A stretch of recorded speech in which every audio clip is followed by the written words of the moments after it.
for political gains. Countenance that political convenience determines responses to terrorism, extremism, and violence.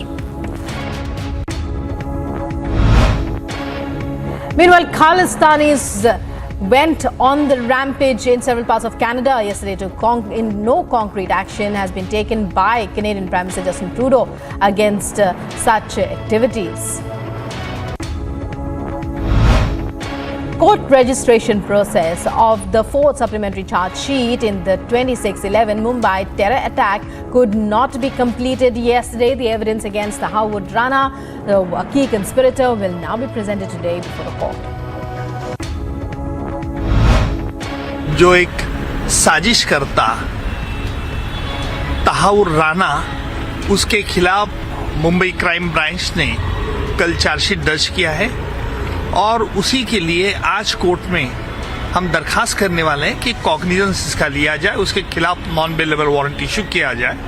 ये court को दरखास्त करने वाले हैं। उसके बाद तहाउर राना के खिलाफ जो भी सबूत पाए गए हैं मुंबई क्राइम ब्रांच ने, वो कोर्ट में पेश किए और हमें पूरी आशा है कि तहाउर राना का इन्वॉल्वमेंट कहाँ तक है, इसकी पूरी जानकारी कोर्ट के सामने दी जाएगी।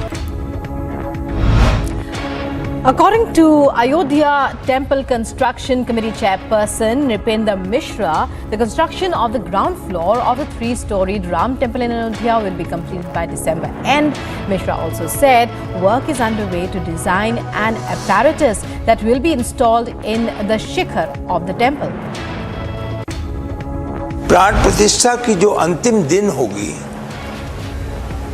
जिस दिन की भगवान वहां पर एक तरीके से सम्मुख होंगे सभी के समक्ष, वह दिन ऐसा चुना जाएगा कि पूजा का कार्यक्रम भी संपन्न हो। पूजा के कार्यक्रम में जो एक तरीके से अंतिम चैप्टर होगा, उस समय वहां प्रधानमंत्री जी भी रहे। The Ayodhya Ram Temple consecration ceremony will take place on the 22nd of January next year, and the Prime Minister will be attending the Pran Pratishtha ceremony. BJP's Shahnawaz Hussain suffered a cardiac arrest and was admitted to Leelavati Hospital in Mumbai on Tuesday evening. More details are awaited. The Supreme Court has said that it will hear pleas relating to Gyanvapi Mosque, Kashi Vishwanath Temple after 2 weeks now. And a 35-member expert committee report on Joshimath landslides and subsidence issue has recommended a complete ban on new constructions in the entire Joshimath area till the end of the coming monsoon. And the two-day event will see the delegates ideate on the course of military cooperation and share best practices to enhance interoperability and refine response mechanisms against environmental emergencies in the Indo-Pacific region. Defence Minister Rajnath Singh on Tuesday called for collective efforts to deal with the complexities of the Indo-Pacific and ensure a future marked by prosperity, security and inclusivity in the region. Lieutenant Commander Varsha is the Indian military's first mission commander for the MQ-9B Predator drones and has been based at INS Rajali Air Base. She was earlier deployed on the Dornier surveillance aircraft fleet of the force earlier. Lady Lieutenant Governor V.K. Saxena raised the issue of air pollution, especially due to the burning of crop residue or parali at the Northern Zonal Council meet held in Amritsar on Tuesday. Over 28 issues were discussed in the 31st Northern Zonal Council meeting in Punjab's Amritsar, with Union Home Minister Amit Shah making an announcement for anti-drone systems on India's borders soon. And the Quetta government is tightening its grip on air pollution. Delhi government is tightening its grip on air pollution, it says, by intensifying its efforts towards implementing a comprehensive plan to combat winter pollution. Delhi Chief Minister Arvind Kejriwal will announce the winter action plan on the 29th of September now. Following the burglary at a jewellery shop in Bhogal in Delhi, DCP of South East Delhi, Rajesh Deo, said that the police have called a forensic team to investigate whatever evidence has been left. Forensic team बुला रखी है जो हमारी advance forensic team है, तो हमने अभी safe को खोला नहीं है। अभी सेफ को खोलने के बाद पता चलेगा कि एग्जैक्ट कितना स्टॉक इनका गया है, लेकिन हाँ ये एक बर्गलरी हुई है, सेंध काट के बर्गलरी हुई है। The Indian Army and Jammu and Kashmir Police launched a joint operation on the intervening night of September 25th and 26th in Budgam. Jammu and Kashmir Police have arrested the Lashkar-e-Taiba terrorists and 5 terror associates, including 2 women, in a terror module case. In a mega crackdown on terror activities, 3 teams of Jammu and Kashmir State Investigation Agency are conducting searches in the homes of overground workers in the Basantgarh area of Udhampur. Nearly 250 passengers had to wait inside an Air India aircraft for more than 3 hours at Mumbai airport on Tuesday evening as the plane suffered a technical glitch. Delhi High Court scheduled to pass an order today on a plea moved by Akasa Air against pilots who have resigned without serving the mandatory notice period. At a time when the monsoon generally starts retreating, South Indian cities of Hyderabad and Chennai experienced heavy rains, causing severe waterlogging and disruptions to daily life. A youth demanding the Maharashtra government to initiate recruitment of teachers adopted a unique way to protest, which is now becoming a trend to voice grievances. The young man protested directly by jumping over the security net of the Mantralay building in Mumbai.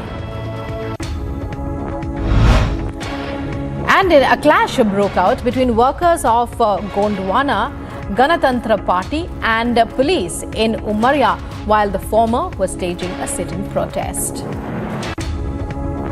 Pakistan Tehreek-e-Insaf chairman, that's PTI chairman Imran Khan and Shah Mahmood Qureshi, the vice chairman of the party, had their judicial detention in the Cypher case extended by a special court by 14 days. French President Emmanuel Macron met with Italian Prime Minister Giorgia Meloni in Rome. Macron was in Rome to attend a state funeral held for former Italian President Giorgio Napolitano, who died last Friday.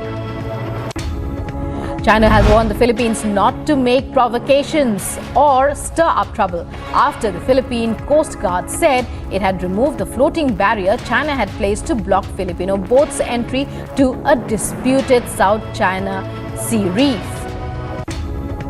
2 powerful explosions ripped through dwellings in central Sweden, injuring at least 3 people, causing damage to the buildings located west of Stockholm, with bricks and window sections spread outside. Thousands of Nagorno-Karabakh residents are fleeing their homes after Azerbaijan's swift military operation to reclaim control of the breakaway region.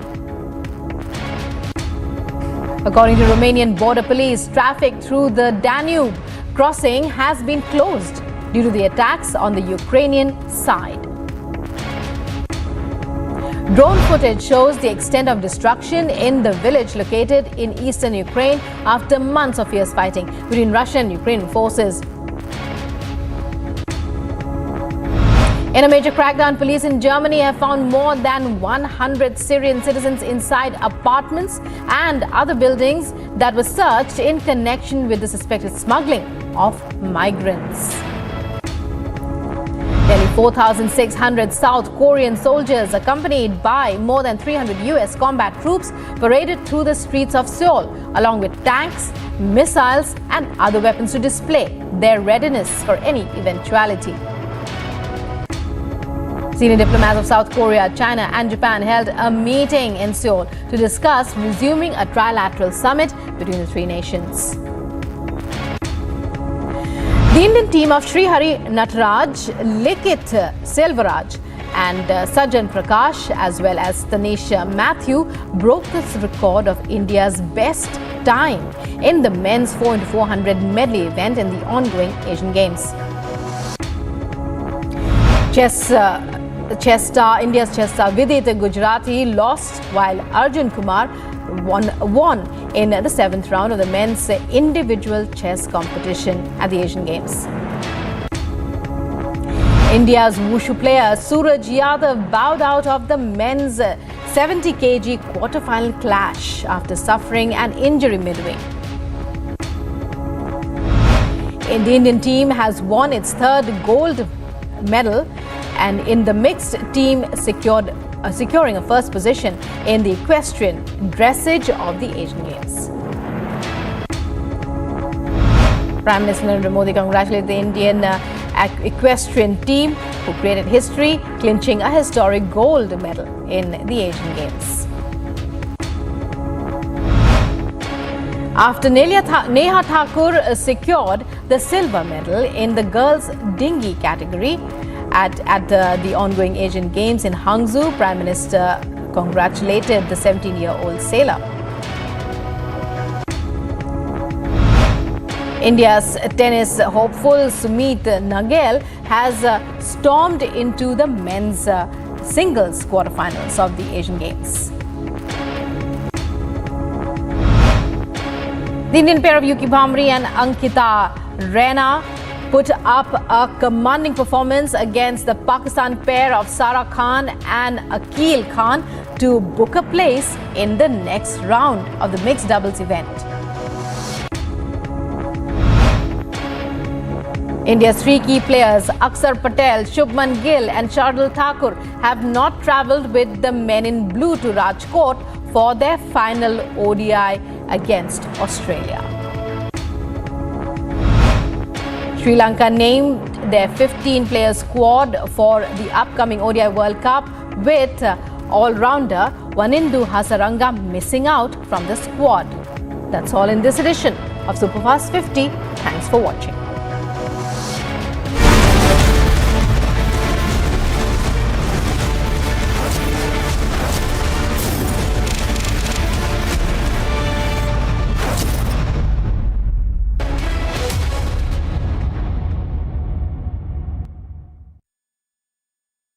Three, two, one. We are now called as Republic Kannada here in Karnataka. Republic Kannada has officially launched.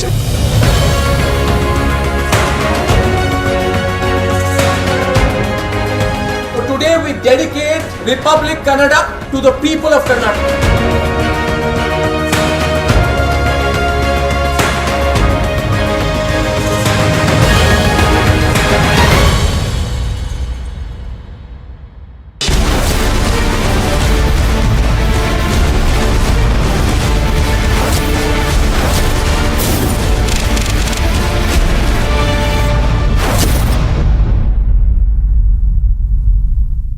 Three, two, one. We are now called as Republic Kannada here in Karnataka. Republic Kannada has officially launched.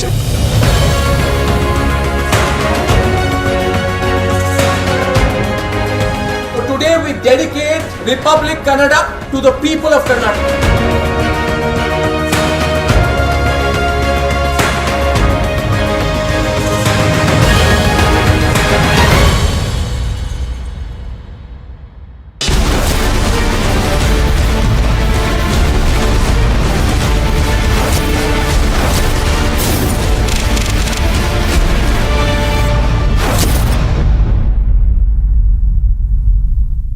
Three, two, one. We are now called as Republic Kannada here in Karnataka. Republic Kannada has officially launched.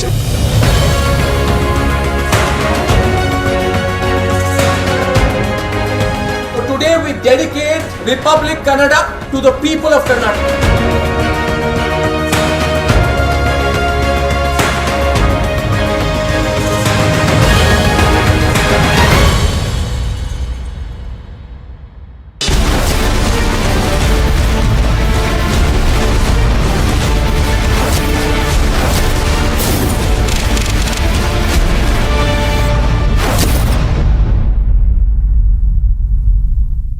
Three, two, one. We are now called as Republic Kannada here in Karnataka. Republic Kannada has officially launched.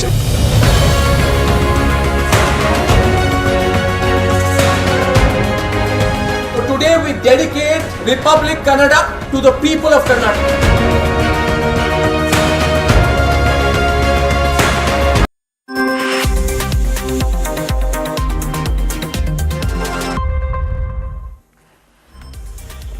You're watching This Morning on Republic, and news from the national capital. Shocking news actually, in what could be said to be the biggest money heist in the national capital in Delhi. Thieves broke into a jewelry store in Bhogal area and escaped with ornaments worth 20 to 25 crore rupees. The incident occurred at Umrao Jewellers in Bhogal area, and the hunt for the accused is now underway. A report on how the heist was carried out and what followed.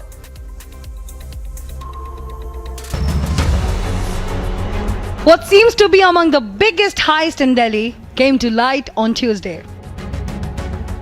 A jewelry showroom, Umrao Jewellers, in the Bhogal area was looted. Ornaments worth over 25 crore were found missing when the showroom was opened. Burglary हुई है, jewellery shop में burglary हुई है और बड़ी burglary है. The robbers entered from the terrace of the building after drilling a hole in the wall. हम Sunday रात को 8 बजे दुकान बंद करके गए थे और अब मंगलवार की सुबह 10:30 बजे हमने खोली तो सारी दुकान में धूल ही धूल नज़र आई. तो हमने कहा ये धूल कहाँ से आ रही है. फिर आगे बढ़े तो वो जो हमारा स्ट्रॉन्ग रूम है उसकी दीवार में होल करके हमें ये लग रहा है कि सारा सामान उन्होंने चोरी कर लिया है. कितने का माल रहा होगा? अंदाज 20 से 25 करोड़ रुपए का सामान है.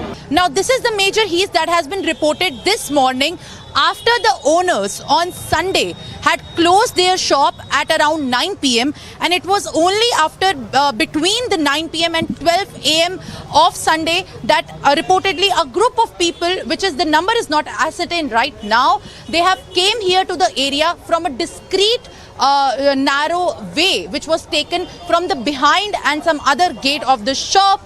They had reported to this crime in which around 20 to 25 crores reportedly has been stolen. Cash has also been taken, which is told by the sources of around 5 to 10 lakh. Meanwhile, police officials believe that the thieves entered through the ground floor after they made a hole in the strong room. तो इनके यहाँ एक safe है, उस safe में आगे से तो एक मेटलिक गेट है हैवी और 3 तरफ से दीवार है. फर्स्ट फ्लोर ग्राउंड फ्लोर जो है इनका है जिसमें इनका मेन ऑपरेशन है. बाकी 3 फ्लोरों पे इनके यहाँ स्टॉक है, रिपेयर वगैरह का काम होता है. तो जो बेसमेंट को रास्ता जाता है उसमें से एक सेंध कटा हुआ है जिसका डायमेंशन लगभग 1 से 1.5 फुट का है. While the police officials said that the CCTV cameras were disconnected, the cops are going through whatever was recorded on CCTV right before the thieves disconnected them. Forensic team बुला रखी है जो हमारी advance forensic team है.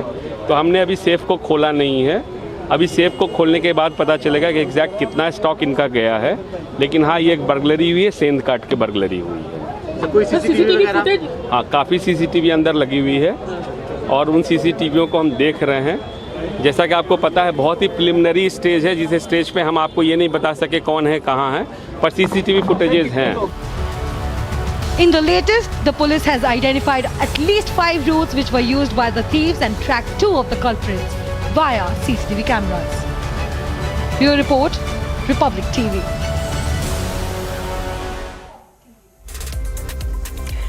And in other news, Lieutenant Commander Varsha is the Indian military's first mission commander for the MQ-9B Predator drones and has been based at the INS Rajali Air Base. She was earlier deployed on the Dornier surveillance aircraft fleet of the force. Earlier, take a look at her inspiring journey. Women are taking leadership in several major positions in every sphere of life. And in defense as well, the women are shining. Lieutenant Commander Varsha was appointed as the first mission commander for the MQ-9B Predator drones. Based at the INS Rajali Air Base, she was early deployed on the Dornier surveillance aircraft fleet of the force. The MQ-9B aircraft has an endurance of 30 plus hours and can fly at altitude up to 40,000 feet. Additionally, the aircraft also needs minimum maintenance requirements. These capabilities have enabled Indian Navy to deploy the aircraft for prolonged durations at extended ranges. The MQ-9B Predator drones of the Indian Navy have flown over 13,000 hours of mission across the Indian Ocean region from INS Rajali Naval Air Base, keeping a close watch on the entire Indian Ocean region. The weapon and sensor fit of the new aircraft will significantly enhance the combat capability and the survivability of the aircraft. The weapon and sensor fit of the new aircraft will significantly enhance the combat capability and survivability of the aircraft. The Predator drone has a day camera and a night camera, which is used mainly for landing and takeoffs. So the aircraft which we have here is MQ-9 Bravos, and there are few major payloads here. So we have two fixed cameras here, a day camera, a night camera. So it is used for mainly for landing and takeoffs. It's also called pano cameras to follow the yellow markings on the runway and stuff. And then we have the main EOIR electro-optic camera sensor. This is mounted on a gimbal which can rotate 360 degrees during missions. So it takes all mission feed and provides live feed to the ground base. India's defense might is on display. Bureau Report, Republic TV. Coming up, Law Commission to submit report to Cauvery-led One Nation, One Poll panel. External Affairs Minister talks tough on the United Nations stage, says response on terror cannot be cherry-picked.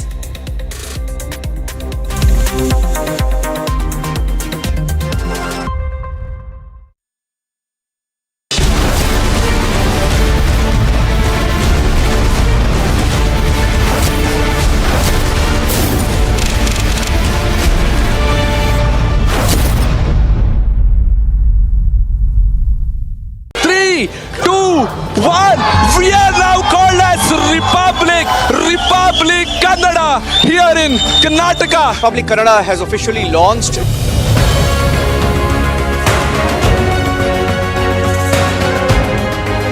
So today we dedicate Republic Kannada to the people of Karnataka.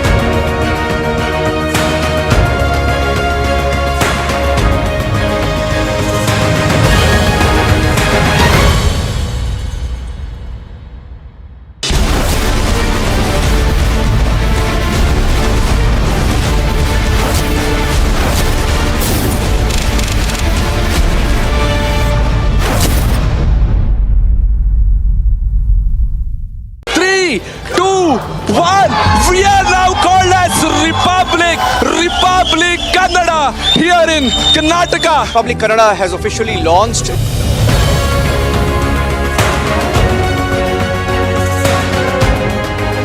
So today we dedicate Republic Kannada to the people of Karnataka.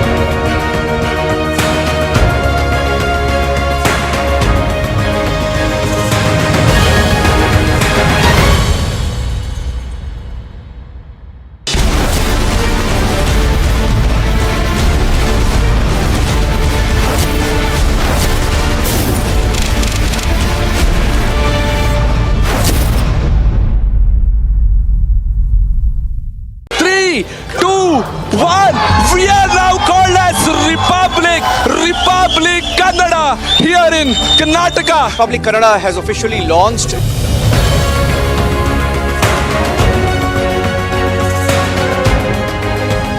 today we dedicate Republic Kannada to the people of Karnataka.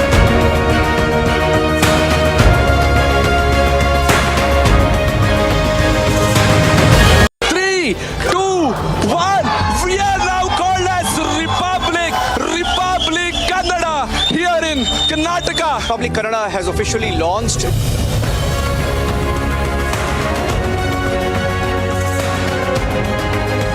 Today we dedicate Republic Kannada to the people of Karnataka.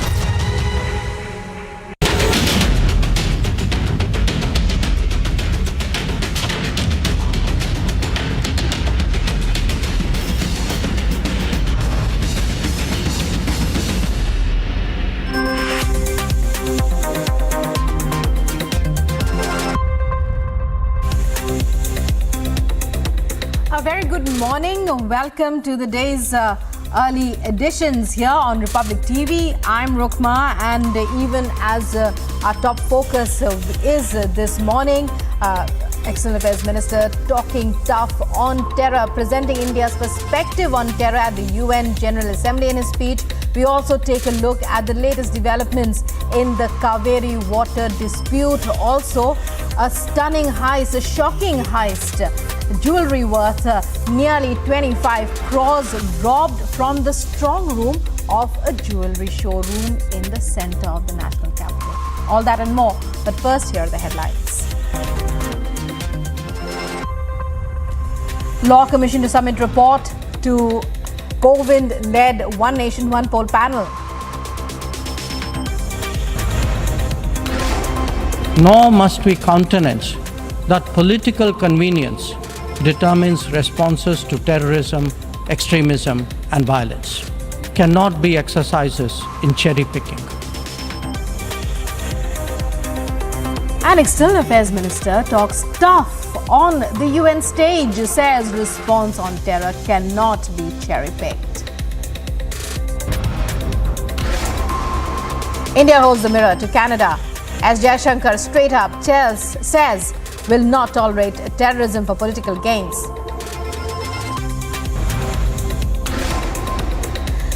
Supreme Court to hear former Andhra CM N. Chandrababu Naidu's plea seeking to quash the FIR against him in the fraud case. Son Nara Lokesh urges President Murmu to intervene. On day 2 of his Gujarat visit, Prime Minister Modi to participate in 20 years of vibrant Gujarat Global Summit celebrations.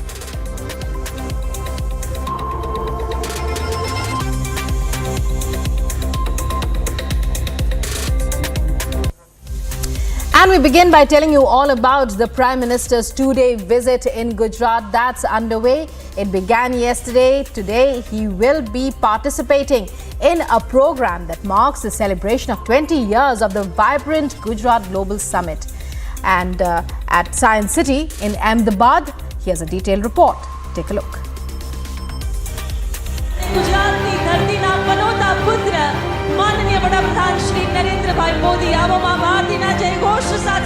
On his two-day visit to Gujarat for a vibrant Gujarat Global Summit in Ahmedabad, the Prime Minister received a warm welcome. Women quarter of the state felicitated Prime Minister Modi for the Women Reservation Bill.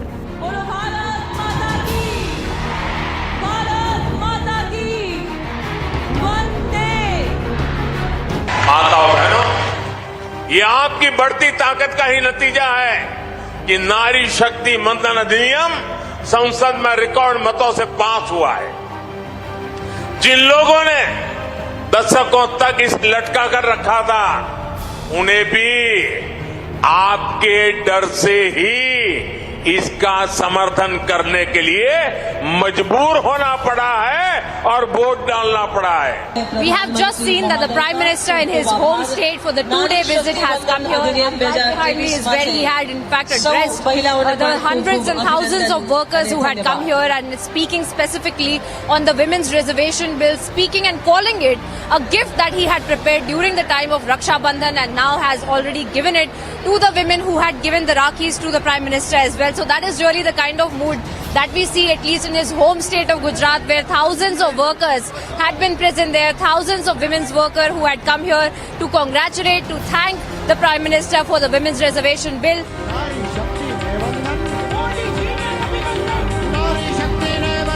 Prime Minister Narendra Modi will preside over the event marking the celebration of 20 years of the Vikrant Gujarat Global Summit. 2003 से 2023 इन 20 सालों में देश का growth engine बनकर उभरा गुजरात। आज दुनिया का सबसे बड़ा ऑफिस कॉम्प्लेक्स डायमंड बुर्ज है गुजरात में। Prime Minister Modi is also expected to inaugurate the Summit of Success Pavilion at Science City in Ahmedabad. The event will witness the participation of diplomats, industry associations, prominent personalities from the sphere of trade and commerce. Along with that, the event will also witness young entrepreneurs and startups.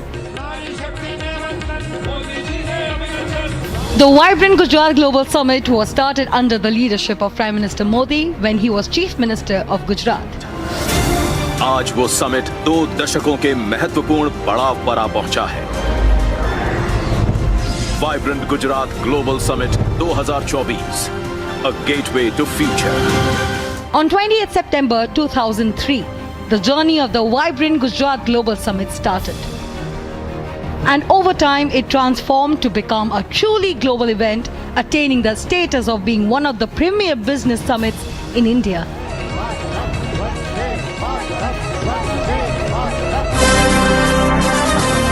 Gujarat can and Gujarat will.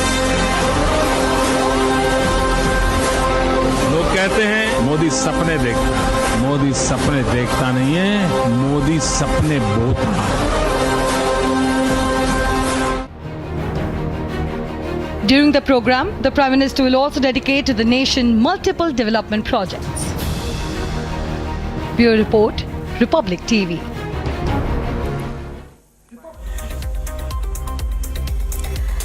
And from Gujarat to Karnataka down south, where protesters hit the streets as they broke out against the latest updates and the water sharing issue, the age-old dispute between Karnataka and Tamil Nadu. It almost saw its worst phase yesterday, with the Bengaluru Bandh called.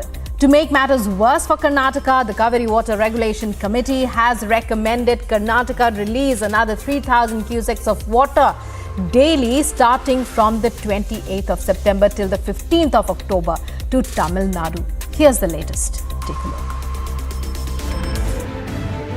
The Cauvery water issue between Karnataka and Tamil Nadu is flared up. So much so that the city of Bengaluru faced a bandh yesterday. Several pro-Kannada organizations, farmer groups and labour unions called for a bandh. The opposition BJP and JDS also backed the bandh. Now a rally of pro-Kannada activists are moving towards town hall despite section 144 being imposed.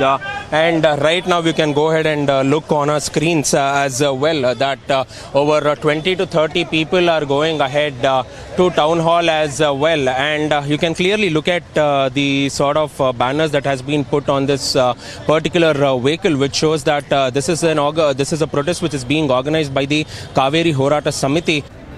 Several protesters along with the workers of the BJP, JDS and Aam Aadmi Party were detained as the protest got refractory.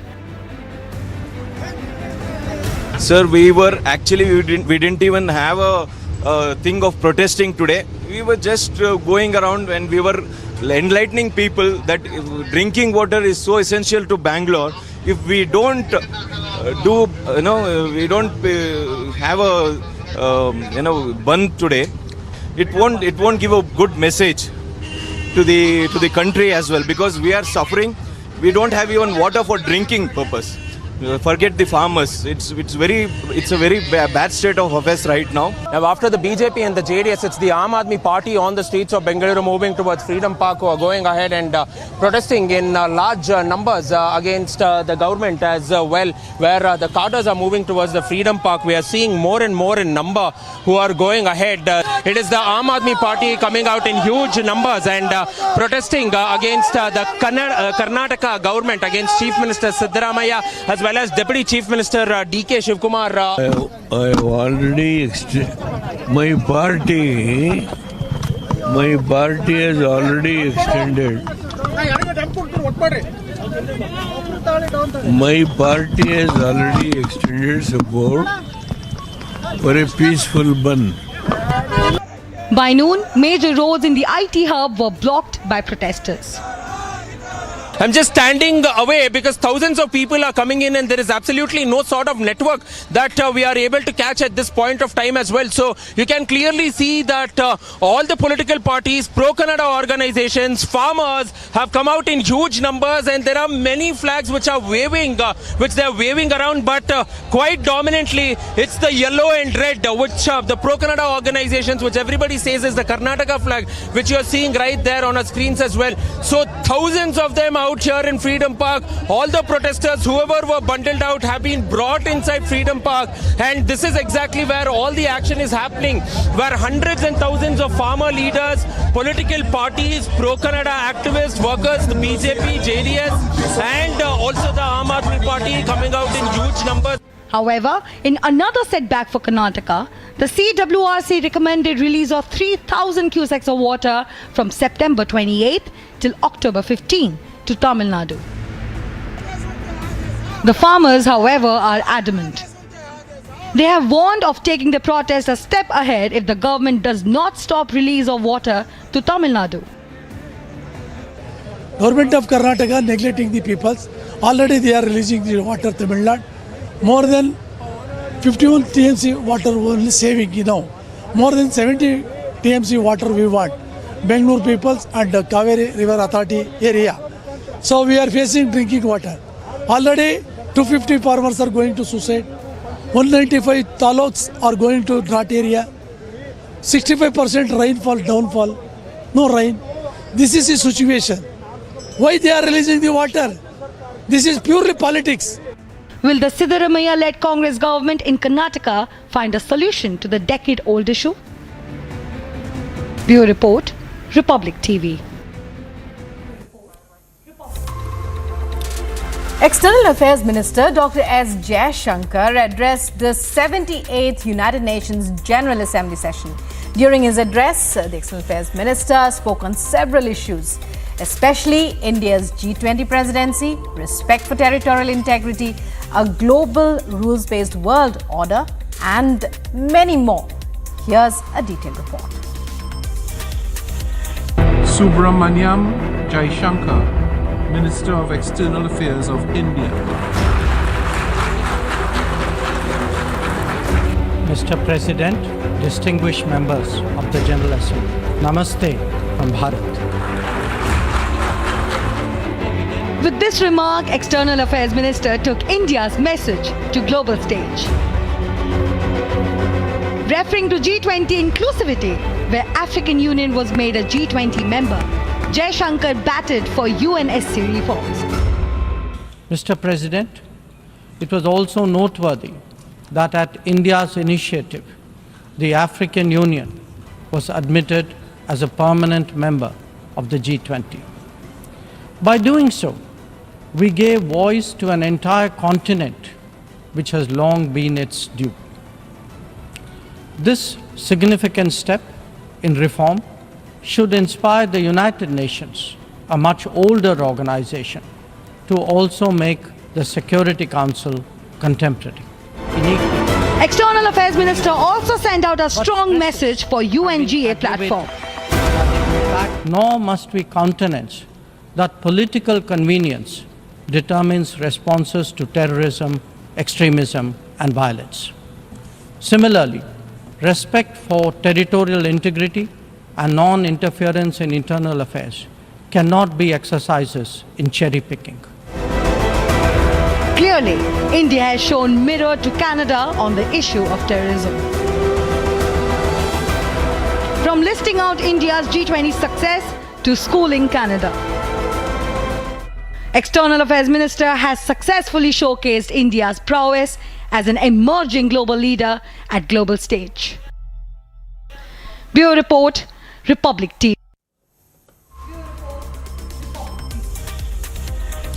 And moving on now to other news. In fact, some good news for all Ram devotees waiting for the completion of the construction of the Ram temple in Ayodhya.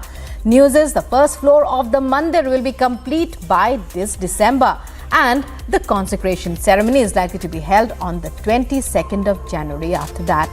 It will be attended by the Prime Minister himself. A report on these latest updates. Take a look. The construction of Ram temple is on full swing. The date of consecration ceremony is out. Prime Minister Modi will be in Ayodhya to attend the same. वह दिन ऐसा चुना जाएगा कि पूजा का कार्यक्रम भी संपन्न हो। पूजा के कार्यक्रम में जो एक तरीके से अंतिम चैप्टर होगा, उस समय वहाँ प्रधानमंत्री जी भी रहें और आदरणीय प्रधानमंत्री जी सम्मिलित हों। The construction of the ground floor of the 3-story temple will be completed by December this year. We are taking you to the Sanctum Sanctorum, that is the Garbhagriha of the temple. But before we take you there, we would like you to focus on the walls, the beautiful walls that are being carved out by the artisans. Remember, these pink sandstones wall are from Bharatpur in Rajasthan. These walls that you see on your screens have actually come in from Bharatpur in Rajasthan. The floor of the Ram temple will be built from stones from Karnataka, and the artisans that are coming in are from Delhi. So a vision of Ek Bharat Shresth Bharat is also being engraved. Like you see, the Ram Mandir in Ayodhya will house about 3,600 figurines based on Hindu Shastra. Beautiful statues are being carved on the stone based on the Shastra stories. They will later be pasted on the pillars, bases and other designated places in the Sri Ram Janmabhoomi Mandir. Work is also underway to design an apparatus that will be installed on the shikhar of the temple, which will make the sun rays fall momentarily on the forehead of the Ram Lalla in the Sanctum Sanctorum on the day of Ram Navami every year.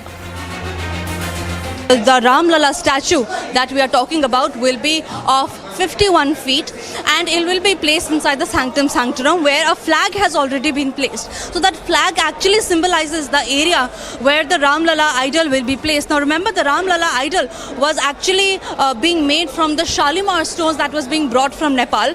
But what we also know is that the Shalimar stones actually, when the idols were being carved out of the Shalimar stones, it actually had cracks. So now the Shalimar stones will not be used. Stones from Karnataka is what we know will be taken into consideration to make the idol of Ram Lalla. Adequate security arrangements are being made for the mega ceremony that will take place in the month of January 2024. देखिए, वो अलौकिक है, अद्भुत है और बहुत ही सुंदर ढंग से बन रहा है। विशेषकर तो भूतल का जो यहाँ रामलला का विराजमान होना है, गर्भगृह, वो तो बन के तैयार हो गया है, उसकी नक्काशी हो रही है। उसमें जो खिड़की और गेट लगाना है ये बाकी है, बाकी सारी बातें हो गई हैं। वहाँ के जो धरातल है, जो फर्श है, वो सब भी बन गया है और इसलिए जो उसका दृश्य है वो अद्भुत है। Slowly and steadily, the Ram temple is taking shape. Bureau Report, Republic TV.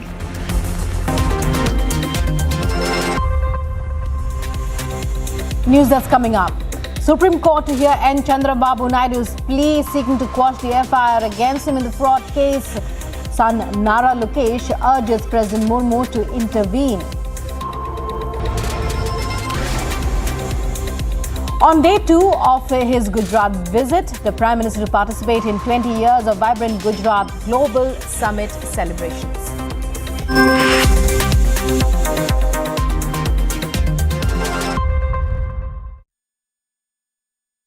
the India Today Best Universities 2023 survey, released recently, India's #1 ranked universities in various streams are JNU Delhi, Amity University, AIMS Delhi, IIT Delhi, and National Law School Bengaluru. 3, 2, 1. We are now called as Republic Kannada here in Karnataka. Republic Kannada has officially launched.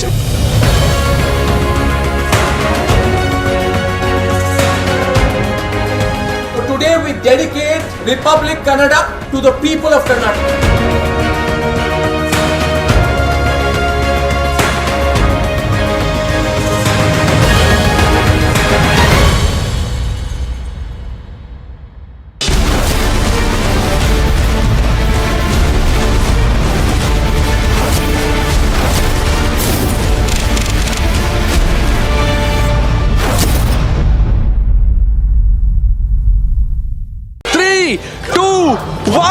We are now called as Republic Kannada here in Karnataka. Republic Kannada has officially launched.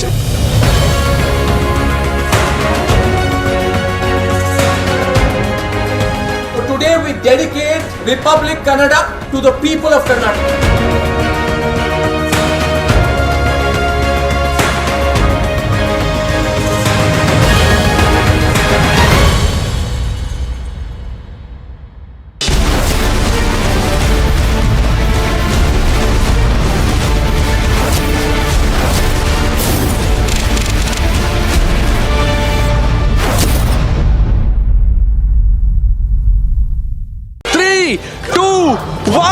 We are now called as Republic Kannada here in Karnataka. Republic Kannada has officially launched.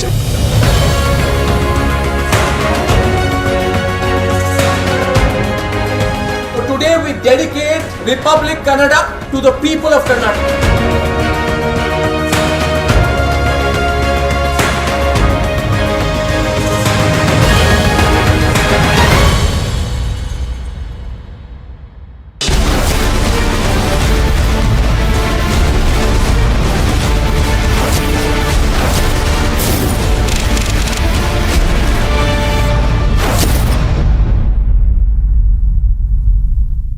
3, 2, 1. We are now called as Republic Kannada here in Karnataka. Republic Kannada has officially launched.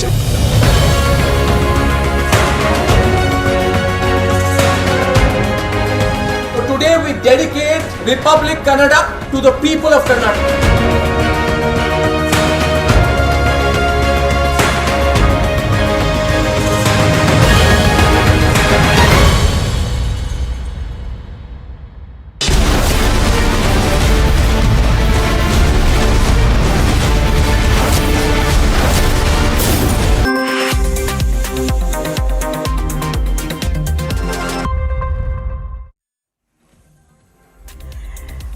Welcome back. You're watching This Morning, and Lieutenant Commander Varsha is India's first mission commander for the MQ-9B Predator drones and has been based and is now based at the INS Rajali Air Base. She was earlier deployed on the Dornier surveillance aircraft fleet of the force. Take a look at her inspiring journey in this Republic Report. Women are taking leadership in several major positions in every sphere of life. And in defense as well, the women are shining. Lieutenant Commander Varsha was appointed as the first mission commander for the MQ-9B Predator drones. Based at the INS Rajali Air Base, she was earlier deployed on the Dornier surveillance aircraft fleet of the force. The MQ-9B aircraft has an endurance of 30 plus hours and can fly at altitude up to 40,000 feet.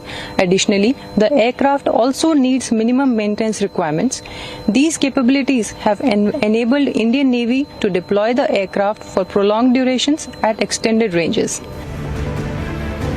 The MQ-9B Predator drones of the Indian Navy have flown over 13,000 hours of mission across the Indian Ocean region from INS Rajali Naval Air Base, keeping a close watch on the entire Indian Ocean region. The weapon and sensor fit of the new aircraft will significantly enhance the combat capability and the survivability of the aircraft. The weapon and sensor fit of the new aircraft will significantly enhance the combat capability and survivability of the aircraft. The Predator drone has a day camera and a night camera, which is used mainly for landing and takeoffs. So the aircraft which we have here is MQ-9 Bravos, and there are few major payloads here. So we have two fixed cameras here, a day camera, a night camera. So it is used for mainly for landing and takeoffs. It's also called pano cameras to follow the yellow markings on the runway and stuff. And then we have the main EOIR electro-optic camera sensor. This is mounted on a gimbal which can rotate 360 degrees during missions. So it takes all mission feed and provides live feed to the ground base. India's defense might is on display. Bureau Report, Republic TV.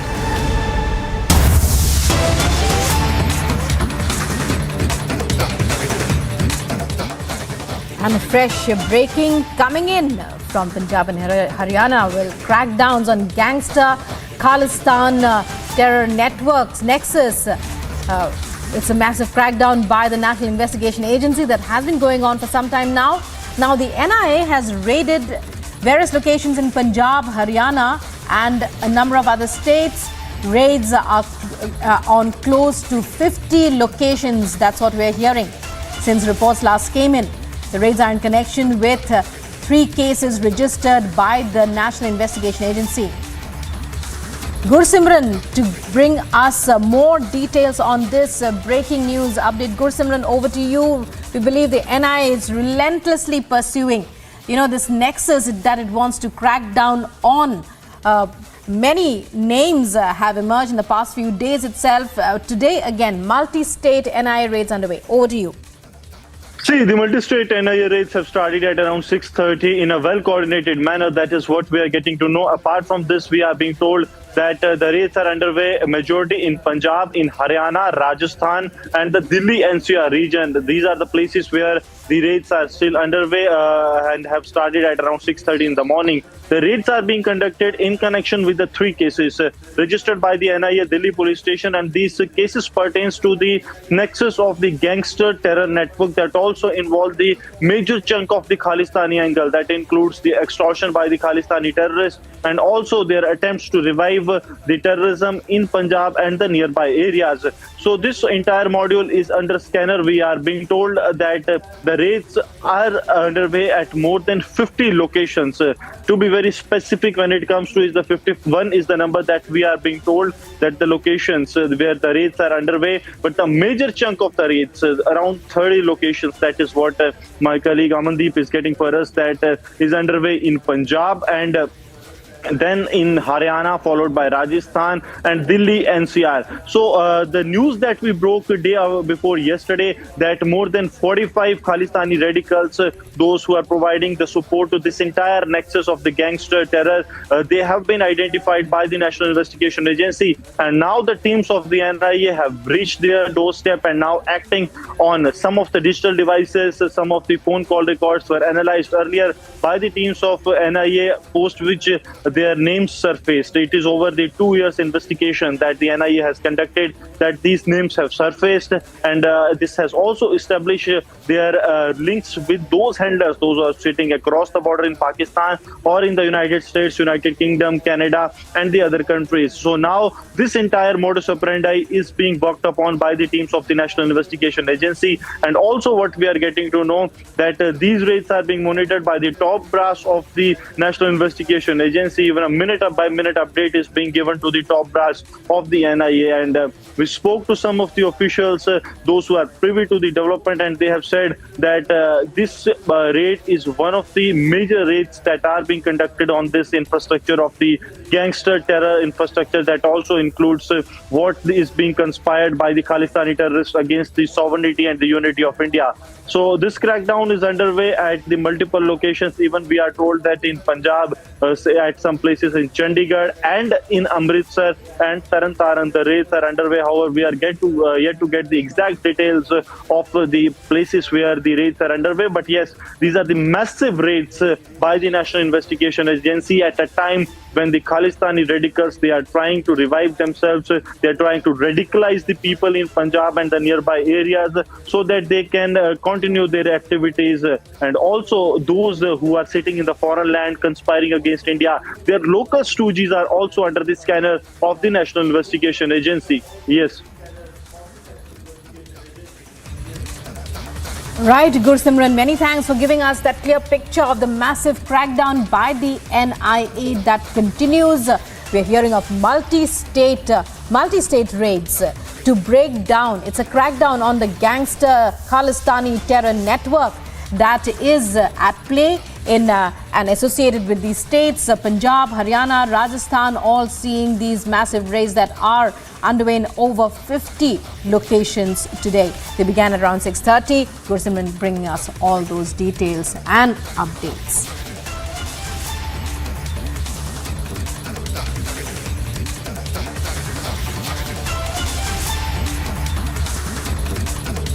And again, as we pursue this story, I'm joined by more of my colleagues, Piyush Ori.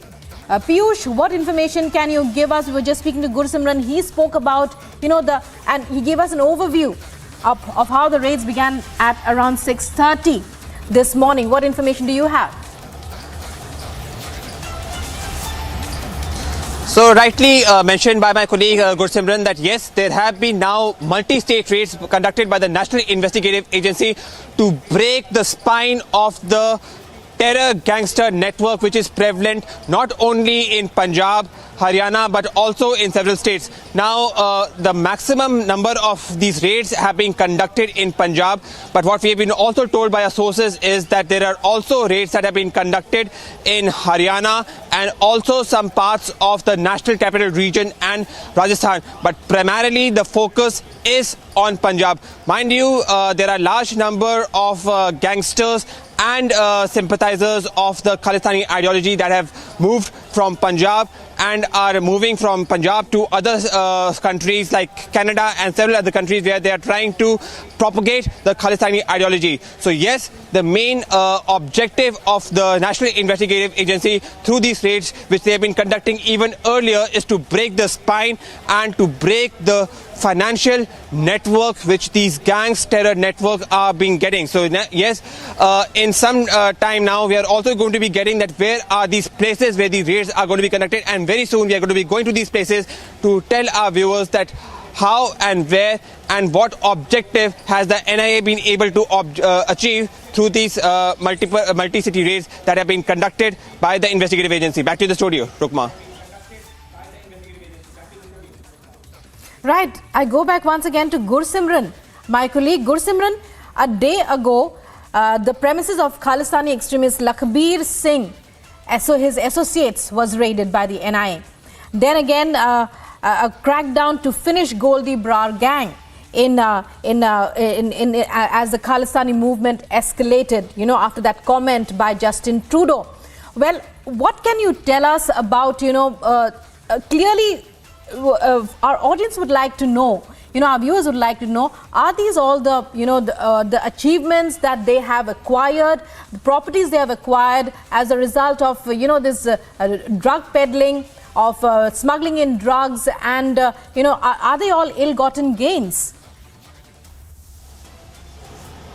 How these raids were planned, when the approvals were given, when the teams were formed. We will be getting every minor detail of these raids that are underway in different parts of the country, especially in the northern region, in Punjab, Haryana, Rajasthan, Delhi, NCR. And also, when it comes to these raids are not specific to what the gangster terror network is, but it is clearly a major dent on the terror ecosystem that is being run by the adversary, Pakistan, and also the Khalistani radicals and the gangsters that are sitting in Canada, the United States, and the United Kingdom. Because this has been meticulously worked upon raid that are being conducted by the National Investigation Agency. We are told that more than 4 IPS officers were deputed for these raids to meticulously plan this operation. The details we will be breaking down at a later stage. And also apart from this, this is mainly to aim at the local infrastructure that these terrorists based in Pakistan or the Khalistani radicals based in the United States, the Canada, the United Kingdom, they are operating from the foreign soil and posing a threat to the sovereignty of India. So these raids are basically on their local network, that's how they are generating the local support to carry out their activities, because we have seen multiple times, be it on the behest of Pakistan or on the behest of these Khalistani radicals, how weapons were dropped from across the border, picked by their associates. Because when you take an example of the Mohali RPG attack, it was clearly the Rinda who was involved, how he gave the instructions to the ground workers, how they executed that, including a minor also. So this is what they are mainly focusing, is the radicalization of the youth, so that they can lure them, be in the name of region, religion, money. They are resorting to every possible tactic so that they can get some of the local hands to carry out their activities in Punjab and the nearby areas. And that's why now these intensified raids are underway at the multiple locations. Majority chunk remains with the Punjab, with around 30 locations that are being raided by the National Investigation Agency, followed by Haryana, Rajasthan, New Delhi and the NCR region. So that is something the agencies are now looking into, because this entire infrastructure, this is an interconnected. Day before yesterday, we broke the news that more than 45 Khalistani radicals have been identified by the National Investigation Agency, those who were extending the support to those who were sitting across the border, be it on the foreign soil or in Pakistan. So now that crackdown on those more than 45, the number to be very specific is somewhere near 51, the locations where the raids are underway, and this is a meticulously planned operation, as I earlier said, and the raids are underway in 3 cases that have been registered by the National Investigation Agency. When these cases got registered, what the contents based on which these cases got registered, that all we will be breaking down in a short while from now. Rukma. Right, Gursimran, I'll be coming back to you. And when it comes to the crackdown on Khalistani terrorists, the NIA, we believe, has also announced cash awards. There's a bounty on many of these Khalistani terrorists. Gursimran, what can you tell us very quickly about their movement to and from India? Do they keep coming to these properties? What are your sources telling you? Is there a chance that, who stays in these properties that were seized? Were they all empty when the NIA, cracked down on them? Was not the action of the CRPC 83, that is the attachment of the property that has been done by the National Investigation Agency. They have gone a step ahead and they have confiscated the properties of the Sikh for Justice Chief Gurpatwant Singh Pannu. That clearly means that the National Investigation Agency has got the shot in the arm with the power that they can now confiscate the properties of these Khalistani radicals or the terrorists, those who have been booked under the UAPA. Now comes to the action that has been initiated. See, all these Khalistani radicals, they are booked under the Unlawful Activities Prevention Act, majority of those who are operating from the foreign land. So this gives in power to the National Investigation Agency to proceed first with the action under the CRPC 82, that is the proclamation notice.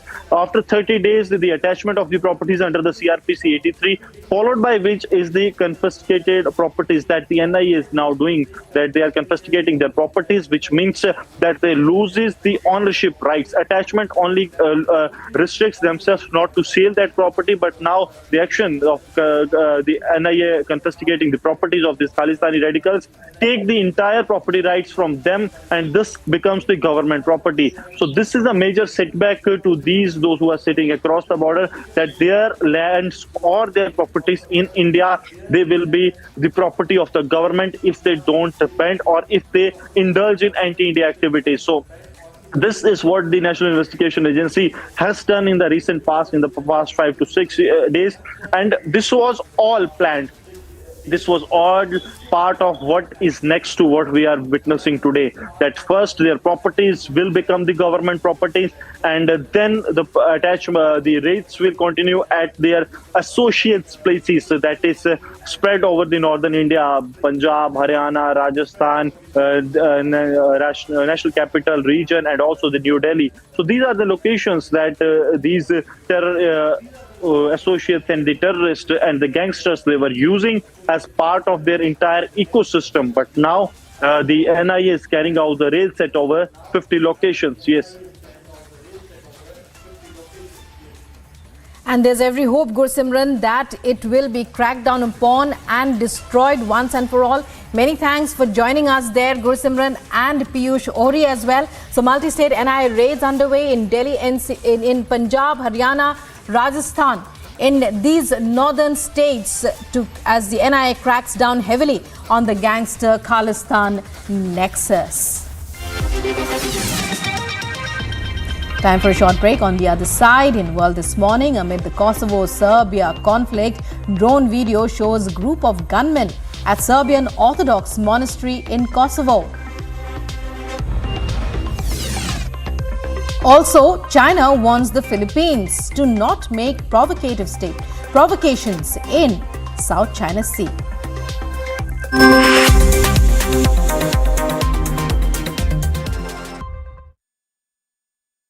In the India Today Best Universities 2023 survey, released recently, India's #1 ranked universities in various streams are JNU Delhi, Amity University, AIIMS Delhi, IIT Delhi, and National Law School Bengaluru.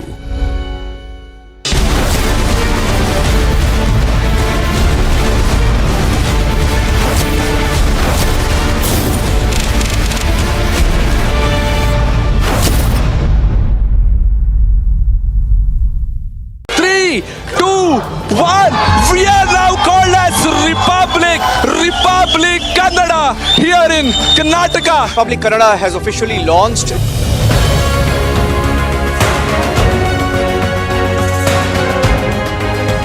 Today we dedicate Republic Kannada to the people of Karnataka.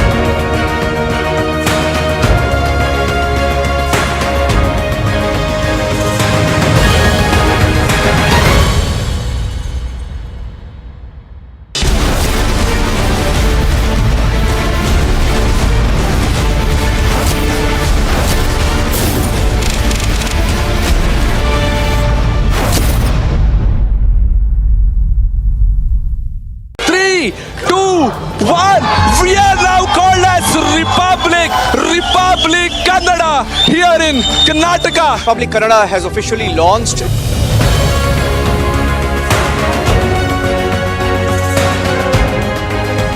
Today we dedicate Republic Kannada to the people of Karnataka.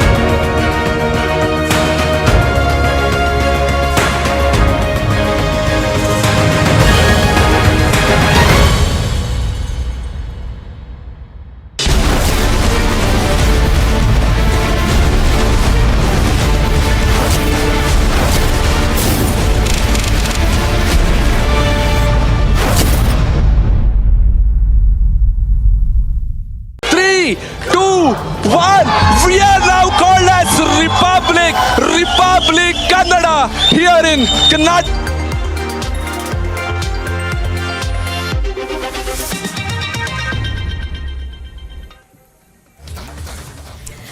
And in world news, we begin with news from Kosovo, which has called on Serbia to hand over ethnic Serb gunmen who had, after a shootout with Kosovo police, killed 4 people in the restive north of the country. On Sunday, the gunmen stormed the village of Banjska, battling police and barricading themselves into a Serbian Orthodox monastery. Police retook the monastery later in the day after 3 attackers and the police officer were killed.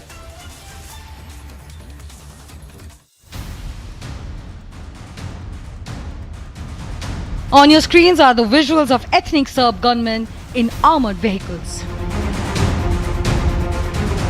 battling Kosovo police and barricading themselves in a monastery in a resurgence of violence. Serbian gunmen stormed into an Orthodox monastery in Kosovo on Sunday, 24th September. The video that the Kosovo government released shows around 30 masked men storming into the monastery. The Serb men opened fire on police near the village of Banska in northern Kosovo. Qysh edhe kemi thonë dje, policia jonë e ballafaquar me një sër sulmesh mirë të organizuara nga persona të maskuar, të cilët nuk ishin civil, por njësi profesionale e speciale të organizuara dhe të mbështetura politikisht, financiarisht dhe logjistikisht nga Serbia. Ata individ, sipas edhe pamjet që tashmë kemi ofruar, përveç aftësive dhe arbatimit që kanë poseduar. The drone footage shows the gunmen walking on footpaths through mountainous terrain as well as inside the monastery walls before fleeing into the surrounding vegetation. The siege centered on a Serbian Orthodox monastery near the village of Banska in the Serb majority region, where monks and pilgrims hid inside a temple as a shootout raged. According to authorities in Kosovo and Serbia, one police officer and 3 of the attackers died during the gun battle. Fal profesionalizmit të policisë sonë, plani i tyre edhe nga Vučić për të përshkallëzuar situatën e sigurisë në vendin tonë tashmë ka dështu.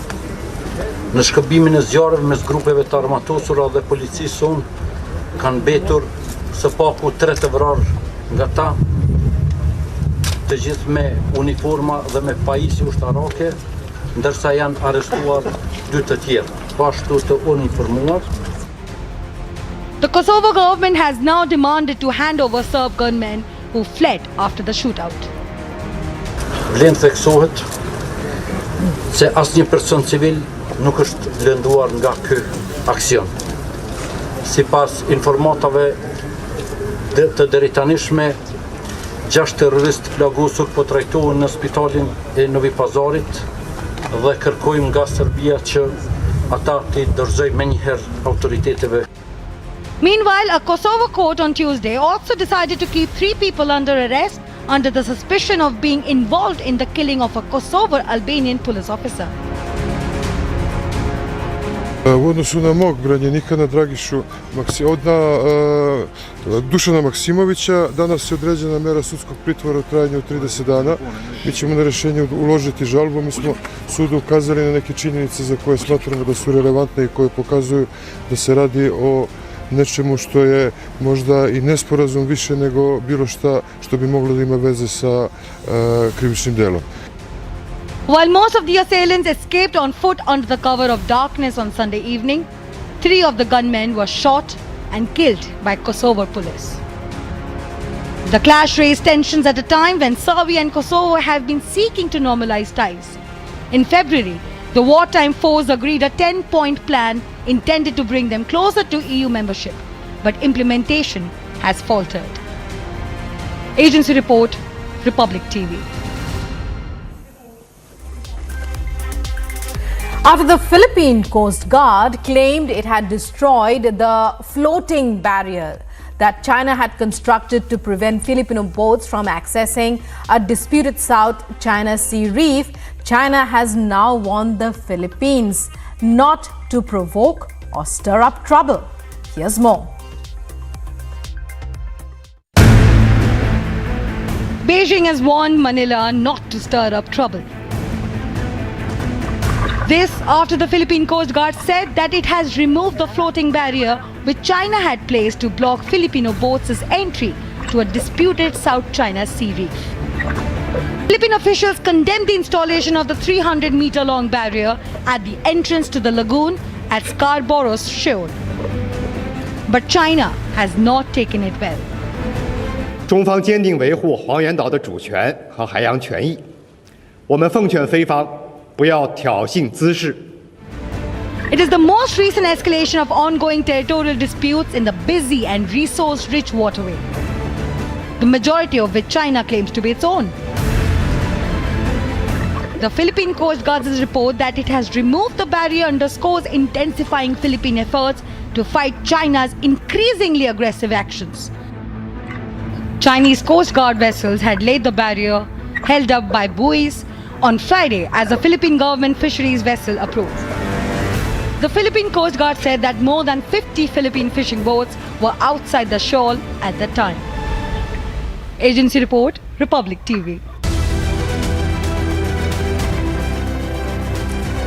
In other international news, Pakistan Tehreek-e-Insaf chairman Imran Khan and Shah Mahmood Qureshi, vice chairman of the party, had their judicial detention in the Cypher case extended by a special court by 14 days. The judicial remand of Khan and Qureshi has been extended till the 10th of October now.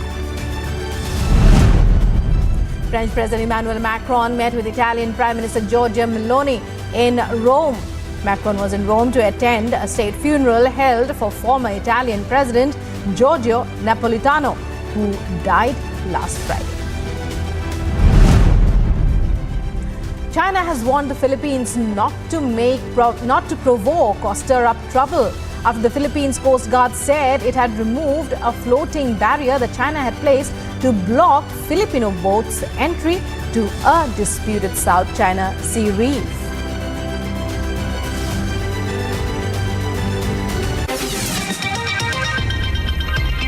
And news that's coming up, a fire at a wedding hall in northern Iraq has killed at least 100 people. Also coming up, South Korea calls for strong military amid deepening North Korea-Russia ties.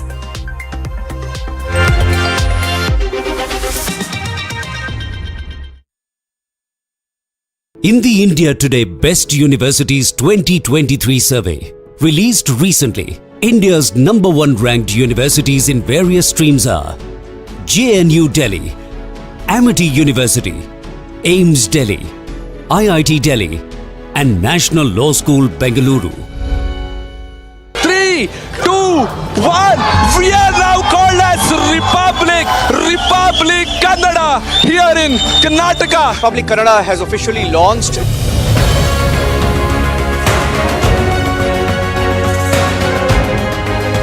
Today we dedicate Republic Kannada to the people of Karnataka.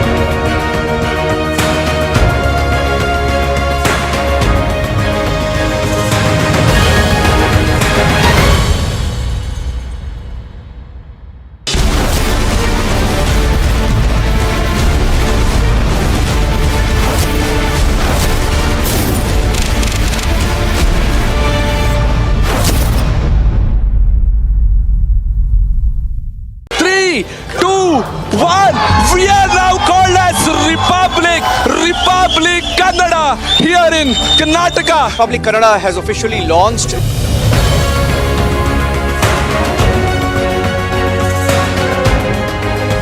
Today we dedicate Republic Kannada to the people of Karnataka.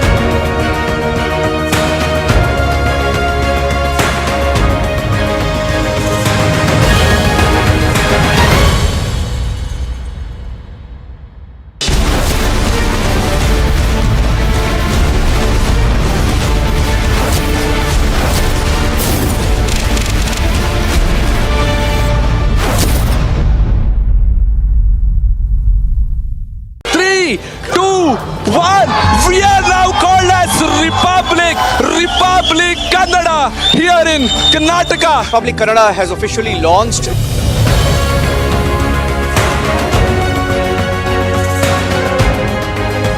Today we dedicate Republic Kannada to the people of Karnataka.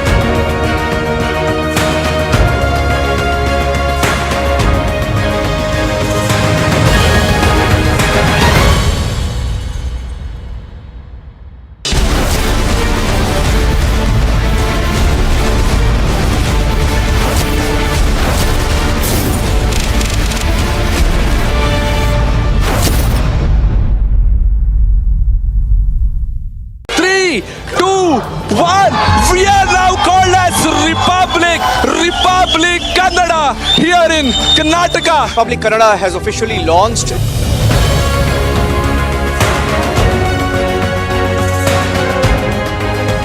Today we dedicate Republic Kannada to the people of Karnataka.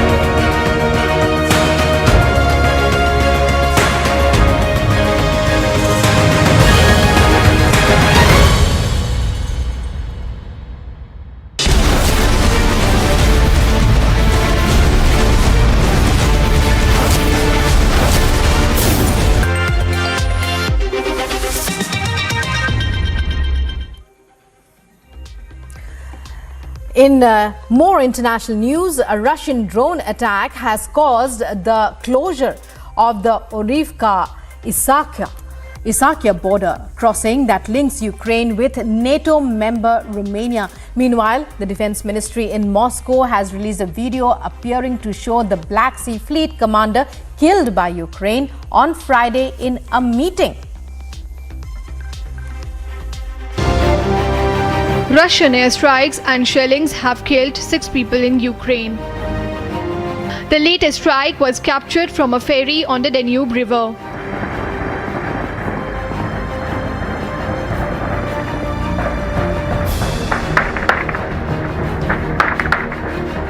Ukraine's Air Force said that it downed 26 of 38 drones launched by Russia overnight.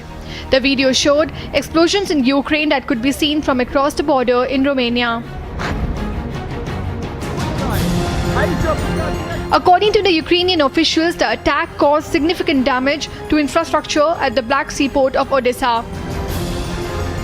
The drone barrage damaged a warehouse, injured 2 drivers in ferry explosions, and charred dozens of trucks.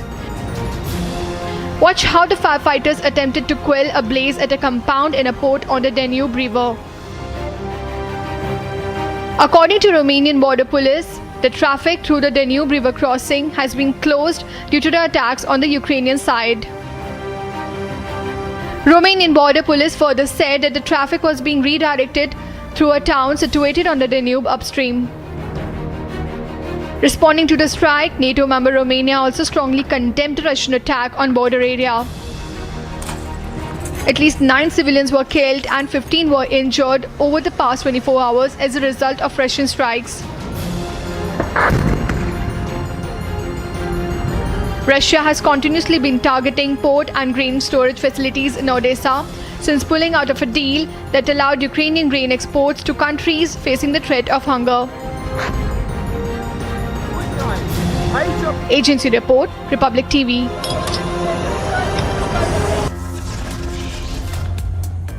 And that's all in world this morning at this hour. Coming up in the Morning Express, Law Commission to submit report to Cauvery-led One Nation, One Poll panel.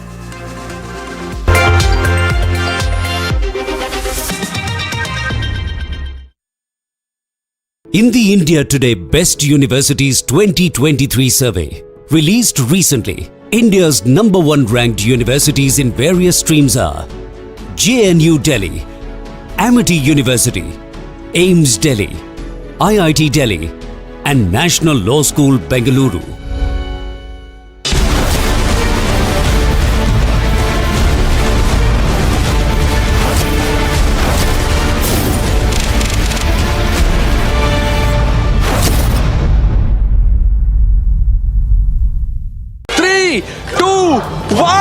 We are now called as Republic Kannada here in Karnataka. Republic Kannada has officially launched.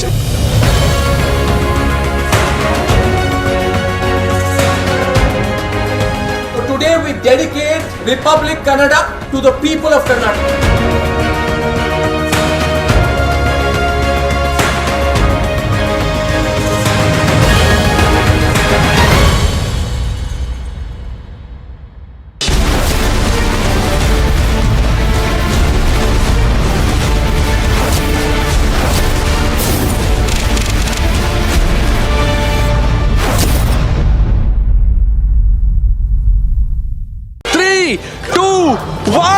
We are now called as Republic Kannada here in Karnataka. Republic Kannada has